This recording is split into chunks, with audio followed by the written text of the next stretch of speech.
సుందరకాండము 75వ సర్గము. మహాబలశాలి అయిన హనుమంతుడు లంకను పూర్తిగా దగ్ధమరచిన పిమ్మట తన వాలాగ్నిని సముద్రమునందు చల్లార్చెను. లంకానగరము అగ్నిజ్వాలలకు భస్మమైపోవుచుండెను. అచ్చటి రాక్షసులెల్లరూ భయముతో వణికిపోవుచుండిరి. అట్టి లంకను చూచిన పిమ్మట ఒక్కసారిగా వానరోత్తముడైన హనుమంతుడు ఇట్లాలోచింపసాగాను. అయ్యో, ఈ లంకని కాల్చివేసి నేనెంత తప్పు పని చేసి తిని! ఈ లంక పూర్తిగా దగ్ధమయ్యున్నచో పూజ్యురాలైన సీతాదేవియు అందు నిశ్చయముగా దహింపబడియేయుండును. చీచి, నేనెంతటి బుద్ధిహీనుడను, ఎంతటి సిగ్గులేనివాడను, ఎంతటి మహాపాపిని! ముందు వెనుకలాలోచింపక సీతాదేవిని అగ్నిపాలు చేసి తిని, స్వామిద్రోహమునకు ఒడిగట్టి తిని.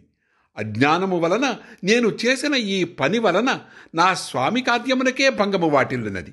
మహాత్ములైన ధీరపురుషులు తమలో పెళ్ళుబికిన ఆగ్రహావేశములను ఎగయుచున్న మంటలను నీటితో చల్లార్చినట్లు నిశ్చయాత్మక బుద్ధితో నిగ్రహించుకుందురు.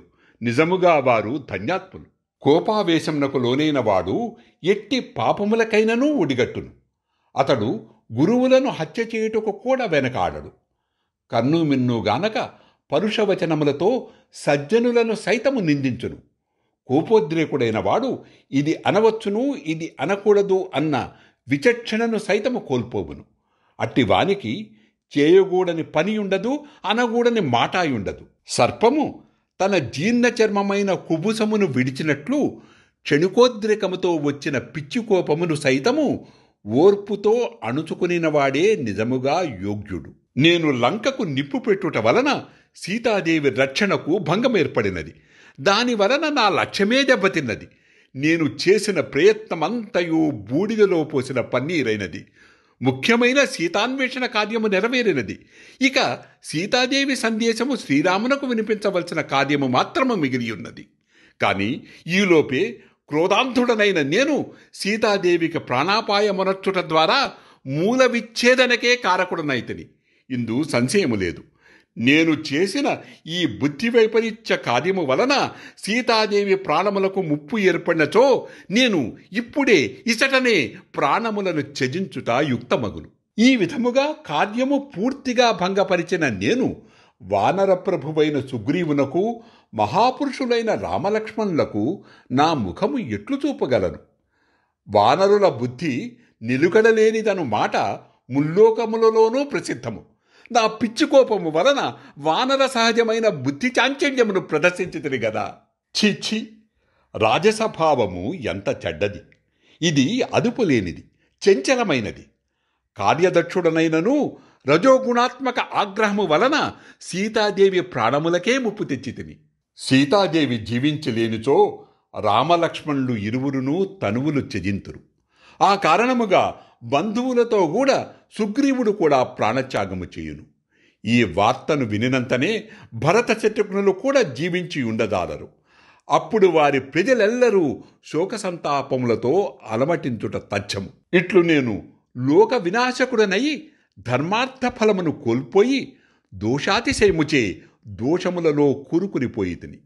కిష్కింధ నుండి అయోధ్య వరకు గల ప్రజలందరకును బాధ కలిగించిన వాడనైతిని. ఇట్లు విచికిత్సతోనున్న హనుమంతునకు ఇదివరలో వలనే ప్రత్యక్షముగా కొన్ని శుభశకునములు కనిపించెను. అందువలన అతడు మరల ఆశాదిశ వైపు తన ఆలోచనలను మళ్లించెను. మంగళస్వరూపిణి ధర్మస్వరూపుడైన శ్రీరాముని పత్ని మహాపతివ్రత అయిన సీతాదేవిని అగ్ని దహించుటయ. వారిద్దరి దివ్య ప్రభావముచే అగ్ని నా వాలమునే కాల్చలేదు. ఇక పూజ్యురాలైన సీతాదేవినెట్లు దహించును? నేను సముద్రమును లంఘించుచున్నప్పుడు రామకార్య సిద్ధికై మైనాకుడే సహాయపడుటకు ముందుకు వచ్చాను గదా. ఇక అగ్నిదేవుడెందుకు సహాయపడడు?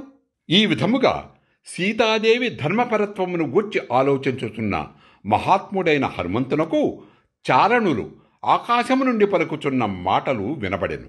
ఇది ఎంత ఆశ్చర్యకరము! రాక్షసరాజైన రావణుని భవన సహితముగా లంకానగరమును పూర్తిగా దగ్ధమనర్చిన హనుమంతుడు నిజముగా మిక్కిలి దుష్కరమైన కార్యమునే చేశాను.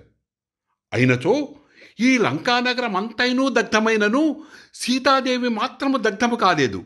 ఇది ఇంకనూ అత్యద్భుతమై ఆశ్చర్యమును గొరుపుతున్నది.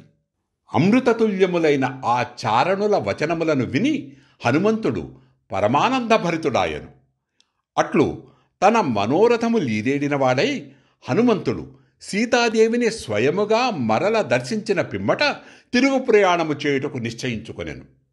వాల్మీకి మహర్షి విరచితమై ఆదికావ్యమైన శ్రీమద్ రామాయణమునందలి సుందరకాండమునందు 75వ సర్గము సమాప్తం.